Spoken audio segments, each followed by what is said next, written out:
Alors bonjour à tous, parachat de la semaine, parachat de Balak.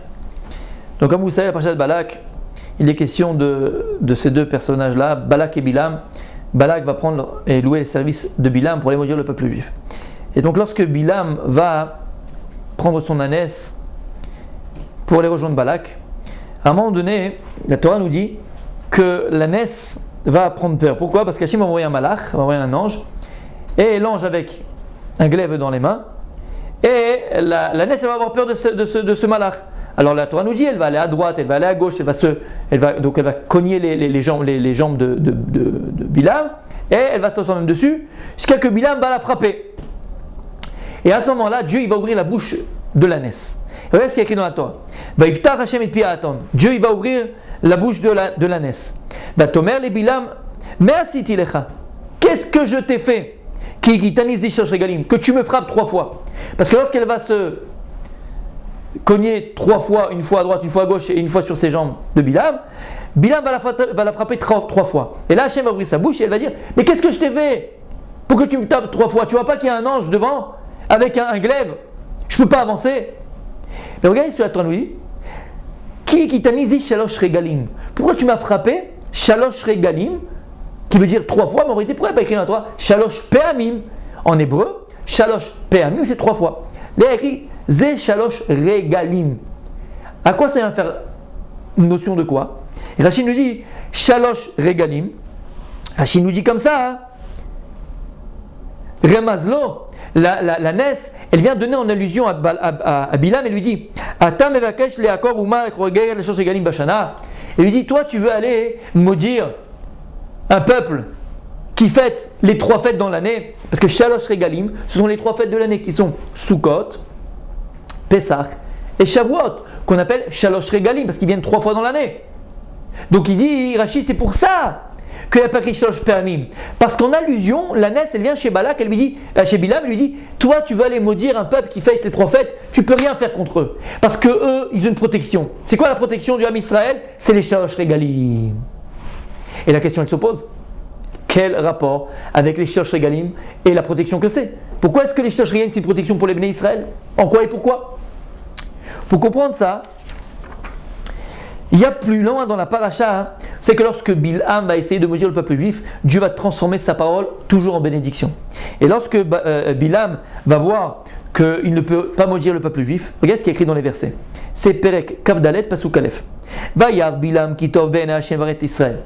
Bilham, il va voir qu'aux yeux de Dieu, c'est bon de bénir le peuple juif. Il ne va pas recommencer comme il a fait les fois précédentes. Qu'est-ce qu'il va faire? Il va tourner sa face vers le désert. Et là, ça va marcher. Là, il va réussir à faire que Dieu va s'énerver contre le peuple juif. Et la question aussi, elle est simple. Parce qu'il va tourner la tête vers le désert, alors là Dieu va s'énerver contre le peuple juif. Quel rapport? Rachid vient nous dire. Rachid dit: il va échec Panam et Midbar, il va tourner sa tête et sa face vers le Midbar, vers le désert. Il dit Rachid que Targumo, comme vient nous dire le Targum, Onkelus. Et que le Targum nous dit que Bilam, son intention c'était quoi? Il va tourner sa face vers le désert pour rappeler la faute du Hegel.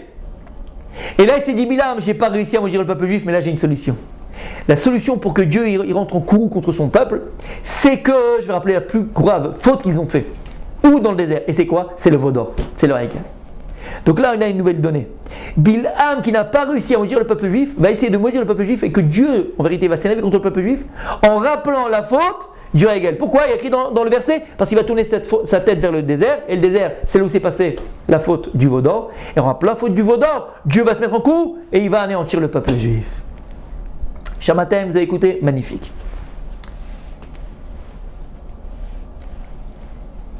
Alors quel est le lien entre ces deux passages de la Torah qu'on vient de mentionner? Shalosh Regalim d'un côté et la faute du Hegel d'un côté.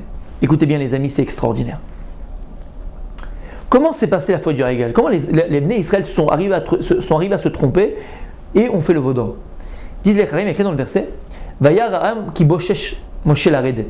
Il a vu le peuple que Moshe, Boshesh, il tardait à redescendre. Vous savez que Moshe Rabbeinu est monté 40 jours, 40 nuits recevoir la Torah. Et le Ham Israël va se tromper dans le calcul. Ils disent, ne lis pas Boshesh, il a tardé, et là, Vaya Aham qui Boshesh, Moshe Laredet.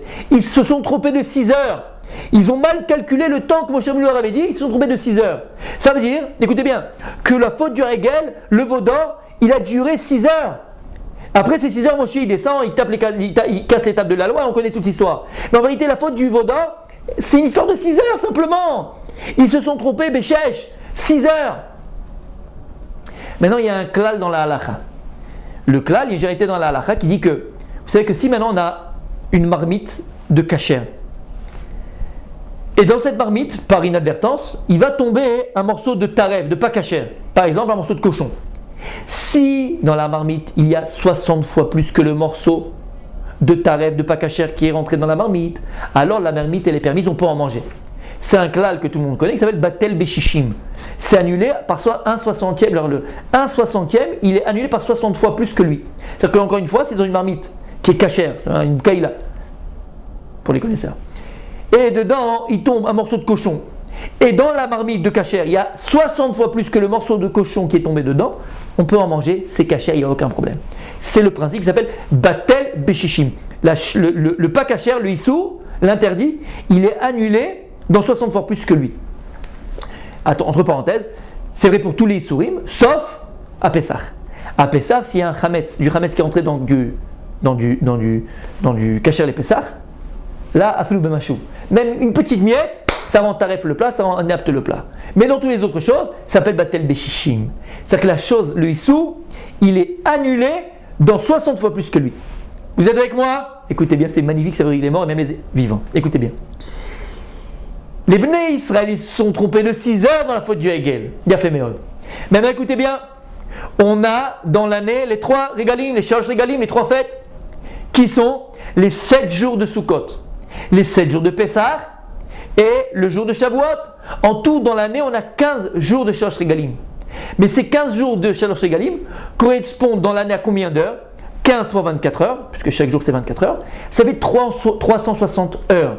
En vérité, dans l'année, on a 360 heures de charges régalim. Écoutez bien les amis. On a ce principe de Batel Beshishim. Le Issou, il est annulé dans 60 fois plus que lui. Donc en vérité, les charges régalim sont en vérité quoi? Écoutez, 360 heures. Les 6 heures que les Bnei Israël ont fauté dans le veau d'or vont être annulées par les 360 heures des charges régalim, puisque 6 par rapport à 360 c'est 60 fois plus que 6. Et donc en vérité les charges régalim viennent annuler le issou et viennent être une protection contre le issou, contre la faute du veau d'or. C'est pour ça, écoutez bien que les Chachamim, Kol amevazet moadim, tout celui qui méprise les moadim, tout celui qui méprise les 3 fêtes, Keilu oved avodah zara, comme s'il faisait de l'idolâtrie. J'ai jamais compris ça, Gemara. Attends, le type il est en Bermuda, le type il fait pas des choses en il fait pas honneur au fait, alors il fait avodah zara, il fait l'idolâtrie. Maintenant tu comprends, parce que les shalosh régalim viennent réparer la faute du veau d'or, puisqu'ils sont 360 heures qui viennent réparer les 6 heures, batel beshishim, les 6 heures du veau d'or. Lorsqu'une personne maintenant elle fait pas, elle n'honore pas, et au contraire elle méprise les fêtes, alors il n'y a plus cette protection des shalosh régalim, et donc la faute du veau d'or elle est rappelée, et donc c'est comme si tu faisais avodah zara, tu reviens à la faute du veau d'or. Rabbi Yosef, t'as entendu? C'est extraordinaire. Vous avez compris? Magnifique. Mais ça s'arrête pas là. Écoutez bien maintenant. Lorsque Aaron à Cohen, après l'inauguration du Mishkan dans Parashat Shmini, il va sortir du Mishkan, il y a écrit qu'il va bénir le peuple juif. Il va bénir le peuple juif. Rachid nous dit, quel bracha il a fait? Birkat Kohanim. Pardon? Birkat Kohanim. Mais on l'a vu dans Parashat Nassau. Birkat Kohanim, elle a été donnée beaucoup de temps après par Hachem, dans Parashat Nassau. Vient nous dévoiler, Rashi et le Midrash, que Aaron à Cohen, lorsqu'il va sortir de l'éradication du Mishkan, il va bénir le peuple juif, et Beruach HaKodesh, c'est lui qui va engendrer, c'est lui qui va dévoiler la Birkat Kohanim. C'est lui tout seul, il va le dire, Ruach HaKodesh, avant qu'elle ait été donnée. C'est pour ça que toutes les brachot, toutes les mitzvot que tu as accomplies, comment on fait la bracha? On dit Baruch ata Hashem, le Asher Kideshanu, qui nous a sanctifié toi Hashem. Vous savez que les Kohanim, écoutez bien à la synagogue, lorsqu'ils vont faire la bracha de Birkat Kohanim, avant, ils disent Asher Kedeshon Bigdushato Shel Aaron, qui nous sanctifie de la Gdusha, de la sainteté d'Aaron. Pourquoi on change le Nosar? Pourquoi c'est pas la même bracha que l'on fait dans toutes les autres mitzvot? Parce qu'elle a compris. En vérité, Birkat Kohanim, c'est pas Hachem qui l'a donné au départ, c'est Aaron à Kohen. Donc les Kohanim, lorsqu'ils font la bracha, ils la font al Bigdushato Shel Aaron, c'est Aaron qui a donné ça. Une fois qu'Aaron il a donné ses Birkat Kohanim, alors Hachem il a dit, par le mérite que tu as béni mon peuple de cette manière-là, je vais le donner à toi, à tous tes enfants et toutes les générations de Kohanim qui béniront comme ça mes enfants. Et donc par Hachem Nassau, c'est juste engendré par le fait qu'Aaron de lui-même, il a béni le peuple juif en faisant Birkat Kohanim. Et la question ici elle est simple. Pourquoi est-ce qu'Aaron à Kohen, il a trouvé à bénir le peuple juif avec Birkat Kohanim au moment, à la fin de l'irrigation du Mishkan? Vous savez pourquoi? Parce que disent les Chachamim que lorsqu'on a inauguré le Mishkan, Eric Aaron à Kohen, il avait honte d'approcher.